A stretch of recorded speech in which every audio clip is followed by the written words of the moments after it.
Halo semuanya, selamat datang kembali di channel saya, First Education Medan.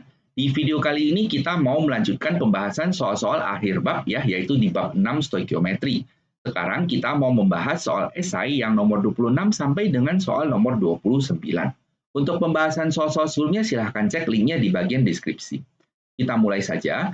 Nah, bagian esai nomor 26, tuliskanlah nama yang sesuai untuk masing-masing senyawa berikut. Nah, berarti ini tentang tata nama. Nah, saya tidak jelaskan panjang lebar lagi ya. Untuk penjelasannya itu kalian bisa lihat video di awal dari bab ini. Sudah saya jelaskan dengan detail di sana. Jadi, saya kasih saja jawabannya di sini ya. N2O menjadi dinitrogen oksida karena N-nya ada 2 biji ya. Oke, makanya ada awalan D. Oke, nah Cl2O5. Nah, ada 2 maka ada awalan D dan 5 maka ada awalan penta. Menjadi diklorpentaoksida. Nah, ini sebenarnya ada guru yang menjawab sebagai pentoksida ya. Boleh juga. Oke. Nah, untuk yang C dan D itu ketentuannya berbeda karena ini adalah kation dan anion. Maka tidak perlu ada awalan D dan penta dan sebagainya ya. Jadi kita tinggal lihat aja aluminium itu Al aluminium, Br itu bromida, maka aluminium bromida saja. Kalian jangan bilang ini aluminium tribromida ya, meskipun Br-nya ada 3 biji, kalian tidak usah menggunakan awalan. Oke? Nah, SNO2. Nah, ini spesial. Kalian harus tahu bahwa O itu 2 min. Oke? Salah tulisnya, harusnya tulis di bawah. 2 min. Nah, 2 biji, maka ini menjadi 4 min, sehingga kita tahu ini SN-nya pasti yang 4 pos.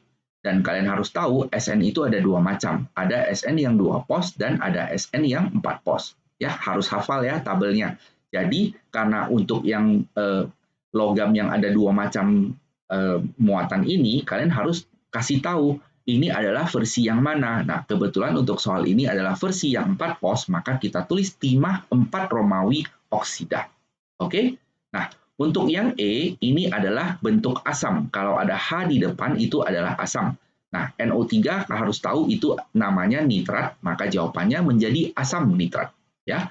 Nah, kalau yang F, itu ada OH-nya, itu disebut basa, ya, namanya adalah hidroksida, dan kita harus tahu Fe ini adalah yang 3 pos ya, karena OH-nya min 3 kali menjadi 3 min. Maka ini adalah besi yang 3 Romawi. Oke. Nah, Hg di sini yang 2 pos. Sedangkan yang belakang ini sulfat, maka kita harus tulis raksa 2 sulfat. Oke. Nah, Mg dia hanya ada satu versi, hanya 2 pos aja, jadi tidak perlu buat angka Romawi ya. Jadi ini namanya magnesium klorida. Oke, soal nomor 26 selesai ya. Nah, untuk nomor 27 kita disuruh tulis persamaan reaksinya. Oke. Nah, yang A, besi dengan gas oksigen menjadi besi 3 oksida.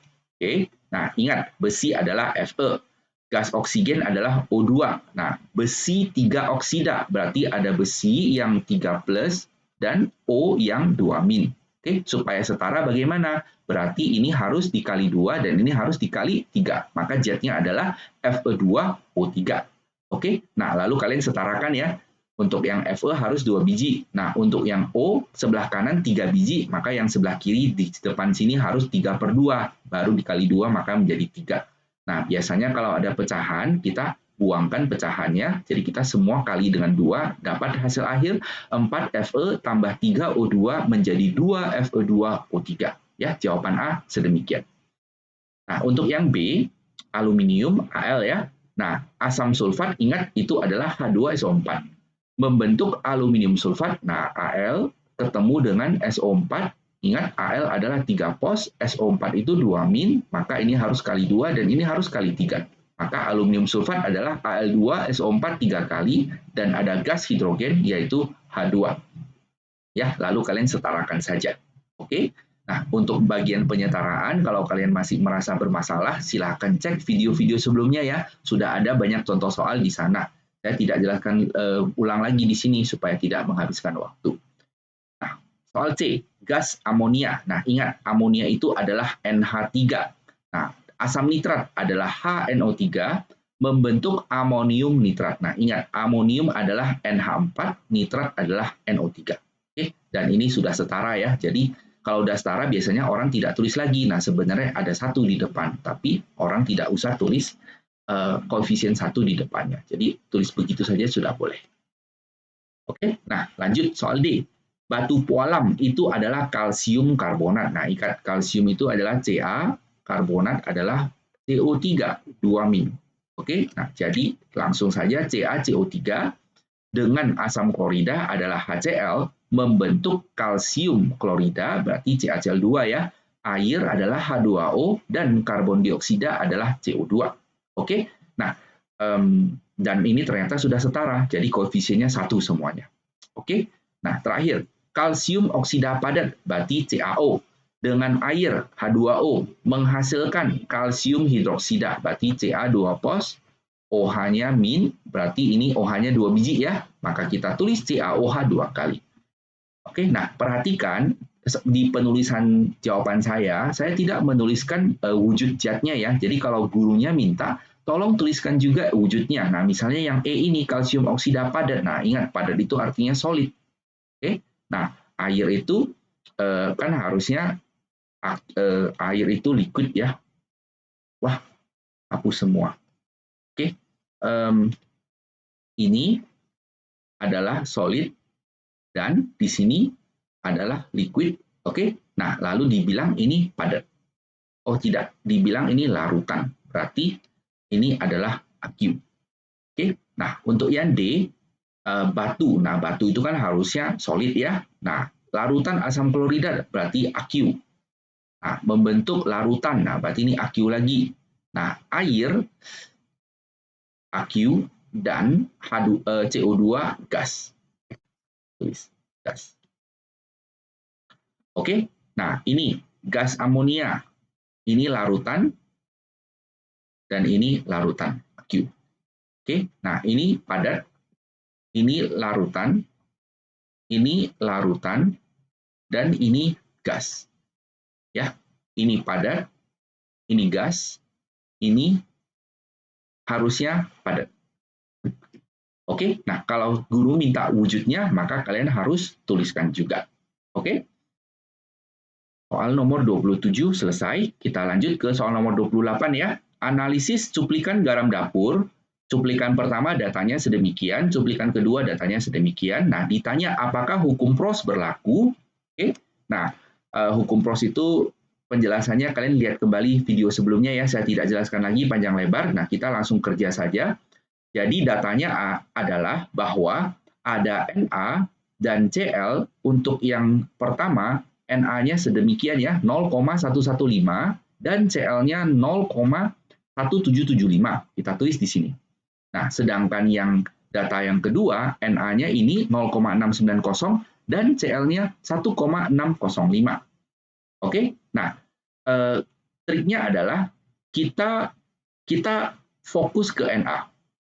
Artinya apa? Artinya untuk yang baris pertama ini, kita bagi semuanya dengan yang Na ini. Jadi semuanya kita bagi dengan 0,15. Ya, maka dapatnya apa? Maka dapatnya Na-nya pasti dapatnya 1, sedangkan Cl-nya ini 0,1775 kita kalau bagi dengan 0,115 nanti dapatnya ini 1,543. Oke? Nah, untuk yang baris kedua juga sama, kita fokus ke Na, jadi semuanya kita bagi dengan 0,690. Maka yang depan ini dapatnya 1. Yang belakang, nah kalian bagikan ini dengan ini ya. Nah, harus kalkulator sih, angkanya jelek sekali, kalian kalkulator aja. Nanti dapatnya 1,549. Oke, nah jadi lihat untuk yang Na, kita dapat hasilnya 1 ya.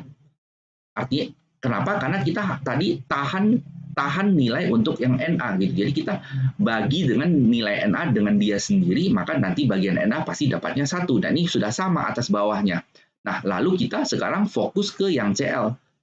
Oke, nah kita bandingkan hasil Cl-nya gitu loh. Nah, kita bandingkan nanti hasilnya apa? Hasilnya kan berarti ini bagi dengan ini. Dan kalian perhatikan ini angkanya kan kurang lebih udah sama ya. Hanya di desimal ketiga aja yang berbeda. Jadi kita bisa anggap ini perbandingannya yaitu 1:1. Ya, angkanya bulat dan sederhana.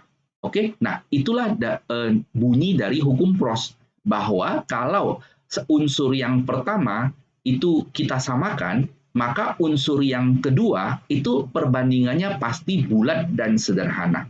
Oke, jadi jawabannya, apakah hukum Proust berlaku? Ya, pasti berlaku. Oke. Nah, nomor 29, ada senyawa pertama, kedua, ketiga, ya, mengandung nitrogen dan ada oksigennya. Nah, dikasih tahu nitrogennya masing-masing sedemikian. Oke, pertanyaannya apakah ini sesuai dengan hukum Dalton? Ya, nah fokus baik-baik untuk soal ini ya, karena yang bagian B ini agak repot. Oke, nah sekali lagi untuk yang A bagaimana cara kerjanya? Nah, berarti kan ada senyawa pertama, kedua, ketiga. Ya, nilai N-nya itu adalah sesuai ini 63,64 ya. Lalu yang kedua 46,67 dan yang ketiga 36,84. Nah, otomatis untuk yang O kita tinggal ambil 100 kurang 63,64 ya. Maka dapat ini tinggal ambil 100 dikurang yang N karena total pasti 100%. Oke, jadi 100 kurang 63,64 dapatnya sedemikian. 100 dikurang 46, nanti dapatnya sedemikian. Lalu yang terakhir 100 kurang 36, dapatnya sedemikian. Oke, nah lalu kita bandingkan ya, kita tahan untuk nilai N. Artinya baris pertama kita bagi dengan nilai, oh tidak. Kita tidak tahan yang bagian N, kita pilih yang O. Sebenarnya terserah sih, di sini saya pilihnya yang O. Ya, saya pilih yang O, jadi untuk baris pertama nilai O-nya kan 36,36 ya, kita bagi dengan 36,36. Maka yang depan nih 63, kalau kita bagi dengan 36, itu dapatnya 1,75. Oke, nah O-nya nanti jadi 1. Nah, yang kedua kita bagi dengan yang O lagi.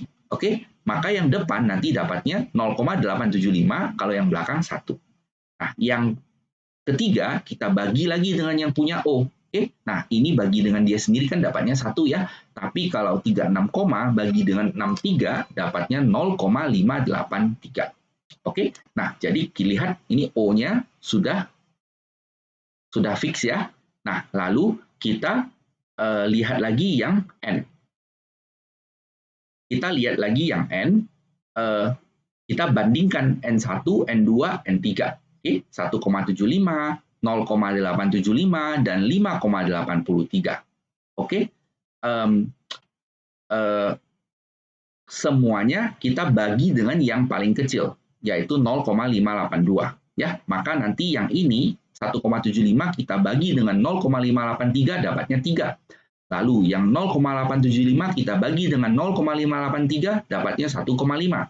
Lalu yang 0,583 bagi dengan dia sendiri pasti dapatnya 1. Oke, nah karena ini dapatnya desimal ya, 0,5, kita kalikan aja 2 supaya komanya hilang. Oke, tapi berarti dapatnya 6 banding 3 banding 2. Oke, nah artinya apa? Artinya untuk O yang sama, maka N-nya itu perbandingannya bulat dan sederhana. Oke, nah itulah bunyi dari hukum Dalton. Artinya pertanyaan A sudah terjawab ya. Berarti data ini sesuai dengan hukum Dalton, yaitu kalau O-nya tetap, maka N-nya itu memiliki perbandingan yang bulat dan sederhana. Oke, nah hukum Dalton berlaku. Nah, untuk menjawab yang B, ini agak repot ya. Jadi, kita kan tadi sudah tahu O-nya semuanya sama. Jadi, O semuanya sama, lalu dikasih tahu bahwa senyawa pertama itu adalah N2O. Oke? Nah, tapi kita kan sudah tahu bahwa N yang pertama itu perbandingannya 6. Sedangkan di sini kan N-nya hanya 2. Jadi, kita kalikan 3 dulu semuanya ya, supaya menjadi N6. Nah, O-nya juga dikali 3 dong, kan O-nya di sini 1. Jadi, N-nya 2 dikali 6, dikali 3 menjadi 6. Nah, O-nya 1 dikali 3 menjadi 3. Oke, jadi artinya senyawa pertama itu kita bisa anggap sebagai N6O3. Nah, maka senyawa kedua, oke, nah O-nya kan harus sama ya. Jadi kalau di sini O-nya 3, nah di sini O-nya 3 juga, di sini O-nya 3 juga. Nah, N-nya sesuai dengan perbandingannya. Yang pertama 6, yang kedua 3. Nah, ini N-nya 3. Nah, yang ketiga N-nya ada 2, N2O3. Oke, sampai sini jelas ya. Nah, lalu khusus yang kedua ini N3O3 kita bisa sederhanakan menjadi NO. Ya, maka pertanyaannya, bagaimana rumus kimia senyawa kedua? Yaitu NO. Bagaimana rumus kimia senyawa ketiga? Yaitu N2O3. Oke, Nah, demikianlah penjelasan untuk soal nomor 29 ini ya, semoga jelas. Kalau ada yang kurang jelas, tuliskan saja pertanyaan kalian di bagian komentar, akan saya jawab secepatnya. Oke, nah ingat untuk selalu belajar, banyak mengulang, dan banyak berlatih, maka kalian pasti bisa. Silahkan di-like video ini kalau kalian suka dan subscribe channel ini supaya kalian tidak ketinggalan update video terbarunya. Terima kasih banyak sudah menonton dan sampai jumpa. Bye-bye.